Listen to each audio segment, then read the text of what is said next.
friends, this is Chris Mick and I just bought this Jupiter X, and you might ask yourself, is it for a pro? I'm a pro and I have all this other synth here like the Oberheim, the Prophet, the Moog 1, the Quantum. Why this? Well, I want to do it short and give you a little introduction what I found out, what works, what doesn't work. All in all, it cannot really compete with an analog sound like the OBX here. You choose a scene and something like this. And well, it's not the best sound I've chosen here, but listen to this here.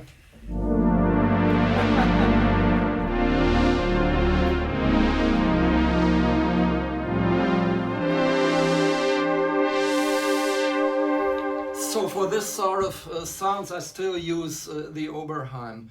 What's good about this Jupiter X is there's all-in-one. I have 4,000, I don't know how many sounds. I have the different models. I also know the originals of these models. So the whole architecture is quite easy. You have the scenes here, and each scene contains of 5 different parts. These parts contain tones, or let's say sounds, and each the first 4 parts of a scene can be synths like the Jupiter 8, Juno 106, JX8P, SH101. By the way, the SH101 sound here is not what I really expected. If you know the original, that's far away from it. The Juno is quite okay. The XV5080, I got an XV3080 here. Well, these are partials, and like you have in the JD800, you also can put it up in here as a model. And the RD piano, I don't really need that because I got this C7 here by Yamaha and Jupiter X. Well, all in all, you have this old synth models. Okay, let's talk about programming this thing. It's very easy on this other synth I've got here, even on the Moog 1. This is really easy and complicated. It depends on the model you choose, because you have the surface, but this surface only adapts to, let's say, to the Jupiter X. But Juno 106 is a different beast. So what to do here? Let me choose one. Let's say Jupiter 8. I got the Jupiter 8 here, and everything works quite like as I've expected it, like the LFO also,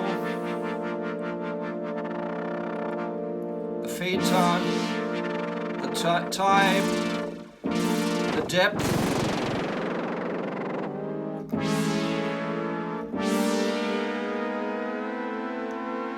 And here I got the envelope 1, and it's within pitch, yes?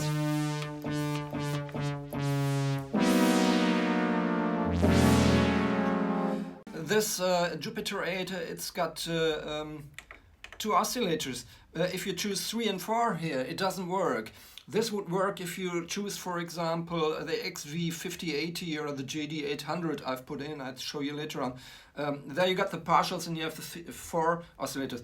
So keep in mind, it depends on the model you choose, which of these parameters you can change here. Yes? Here I got this one, and everything else, if I choose a filter here, this is a filter.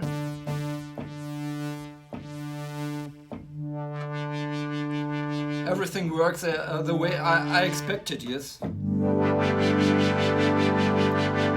And if I put in the reverb here, and the effects section, and the delay, and even the drive,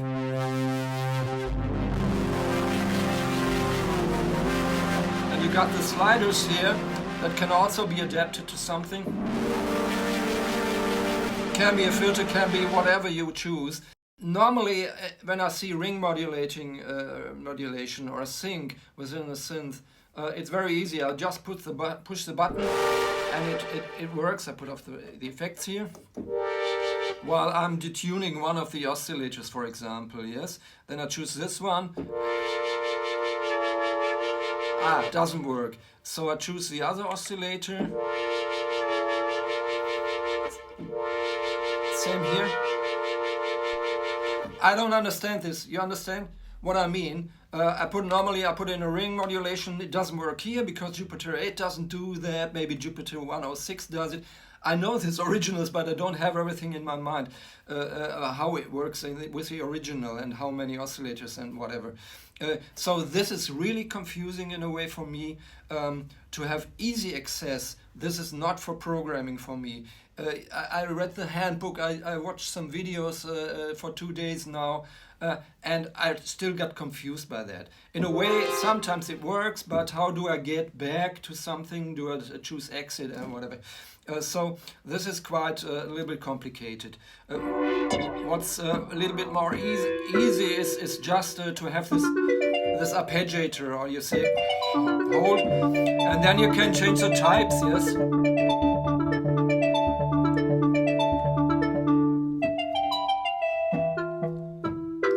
And if you put in rhythm, you also have rhythm in. So this is quite easy to do that. The other thing is you have to step edit here, and then appears an editor for this step sequencer. Also a thing I don't really need for sequencing. I'll show you something else I can do even with an app by Roland, but I choose Cubase or a DAW to do that. We come to that later on. So you have this grid here, and how do you step edit anything? You can choose one of the S buttons down here, and the thing I didn't understand was on top of it here stands edit. S1 is X, S2 is record, S3 is that. I didn't find that out very easily. I had to choose the handbook and read so many things. So normally I just can do like bam, bam, bam, bam, bam, bam, bam. And it doesn't take rhythm, yes. It does not take rhythm, yes. And with S, you see, I can choose how long it is, and I can do something with a little bit with the rhythm, but not really. So this is very redundant, while there's a possibility to make different layers in one scene. I've told you one scene contains 4 different sounds and 1 rhythm, so there's something possible. But to play something in real time, like you can do on the Modi X here, just record. Why didn't they do that? Yes, I don't know. It's $2,200 here. It could have been an idea to finally do a sequence. I just put this in. Maybe the Phantom has something. I'm pretty sure the Phantom has. So to sum it up, this is not really something I do use as a DAW or production tool, and this arpeggio thing is quite nice, but it's very hard to sync it because you get into the menu and there's only one sync option. You don't know, is it master or what? So it's quite complicated to do all this. What it's very good for, you do your own scene for a live situation. Yes. And after that, so I choose scene 1 and put in 3 again. Sorry, I have to exit this. Yes, yes, scene 2. So, and then you have the scenes, and then I can choose the different parts and the rhythm. And the sounds appear here, and I can go into each of these sounds and change it right here, yes, TR8R1. So this is quite easy to understand, but then again there has to start with a model bank. How do I choose a model bank? Now MJ, but what does it mean in this scene? Do I have now an edge? It seems to be so a little bit confusing. But once I made some scenes and write them to a place where I want them to have, I use it in a live situation. The keyboard is really great to play, yes. There's no thing I have to complain about that. But what about the connectivity? And I'm going to show you that right now, because I have this Roland cloud stick here, and this one is Wi-Fi and Bluetooth. I don't know how it really works, but on this iPhone up there's an app, a cloud app, and via this app, if I have an account with Roland, I go into this Roland cloud and can download, for example, a model. Yes. I've chosen the model, the JD800, and this is not originally here, and it's within the cloud. And then I can choose it here if I said number 8 should be that one, yes? But the JD800 itself,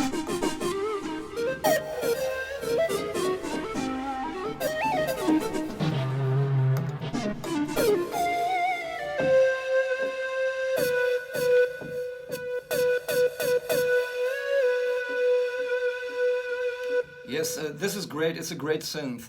One thing I have to show you, and then we get to the PC and it gets a little bit less talking and you see what I do with it, is this wonderful vocoder. So I've put in a mic here, head mic. Well, first of all, you have to activate this mic. You go into, I would say, system, or is it edit? I don't know. Mic in, yes, there it is. And then you go into enter. And I need mic power because it's an active mic here. And I do that, and this is to put it up in loudness, and I put it on. And here we go. If I put up the mic here, I have immediately this wonderful vocoder. 1, 2, 3, 4, 1, 2. Yes, yes, yes, yes, yes, yeah, yes. So this is great, and I can choose from many, many, many different models here. 1, 2, alien choir, octave shift choir, solo drive, and it reacts to everything I do here. Maybe even the cutoff, yes, it also reacts to that, and maybe even if let's check if it reacts to the pitch of the LFO. I'm not sure. 1, 2, 3, 4. 1, 2, 3, 4. 1, 2. It does. It does. It does. It does. Great, great, great. And delay time, and a little bit of chorus and reverb time, a little bit of drive. Yes. So this is great. I really love this. And this is one of the reasons why I bought it. It's got this vocal designer. You have to buy it, or it's in the cloud if you're a member in the cloud. I think it's the middle thing you can choose there for $99 a year. And then you have all these models. Okay, this was that. Now let's move to the PC and the connectivity of this thing. As you see, okay, microphone, and it's got MIDI, and it's got USB MIDI, and this cloud thing. And the first thing I realized was it also has Bluetooth. Yes, you go into the menu here, and somewhere in the system there's Bluetooth. So you activate it, and then it connects to any Bluetooth device you might need for that. For example, iPad or iPhone. With that, I do primarily download from the cloud the models or some add-on sounds right into here, and have access via these buttons here up to 16. I can load in or change everything. And there's a list of sounds, and you can also load that and then load different tones into the parts of your model you've just chosen. So this is brilliant. Yes, I like this. But the one mistake is if you put up the Roland Cloud on the PC and this is still on, it doesn't work, yes?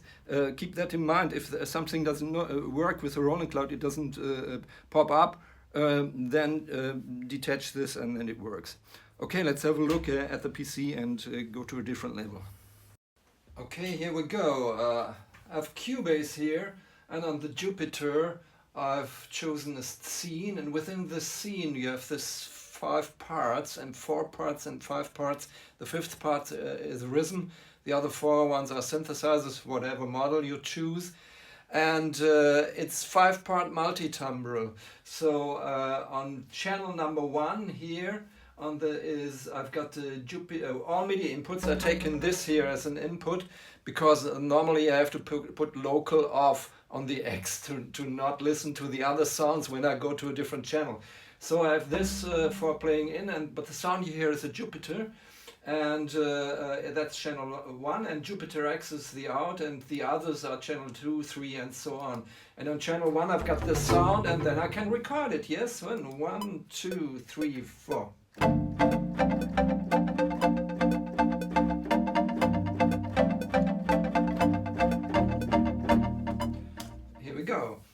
It's in here, you see it, and I can play it back, yes, and I can do all the things I can do here.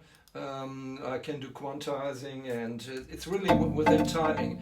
And I go to the next channel here, and that one is channel 2.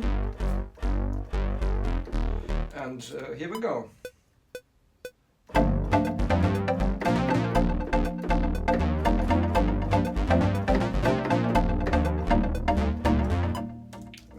Here we go.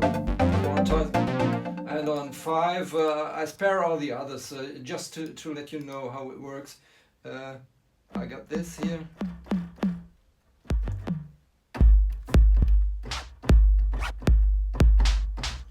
One, 2, 3, 4.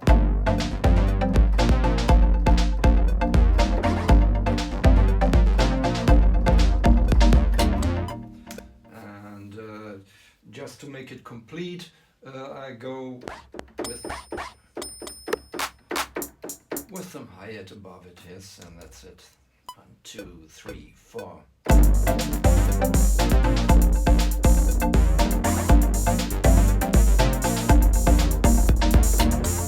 So then I've got this, and what can I do now? I just I do a loop, and while it's running, I can change all the sounds within the Jupiter, yes? I go into the scene now and change the sounds. Just loop it, yes. Okay, forgot that. Here we go.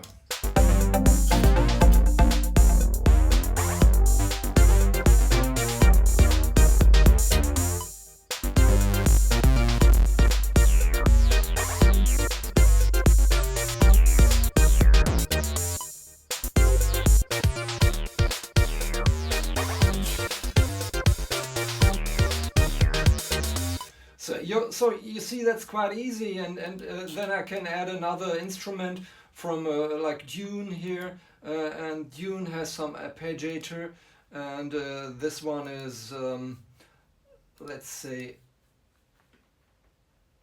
SFX.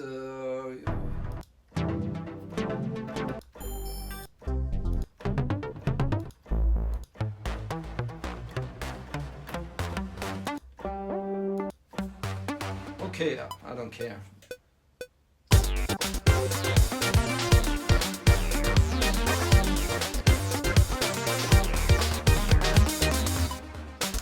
Yeah, wrong key then.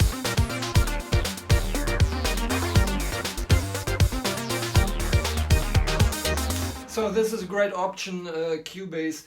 The point is I could do that also with Bluetooth, and I could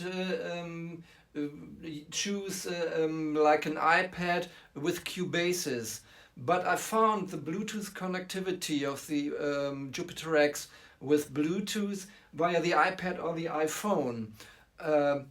It's in the timing, I cannot work with it.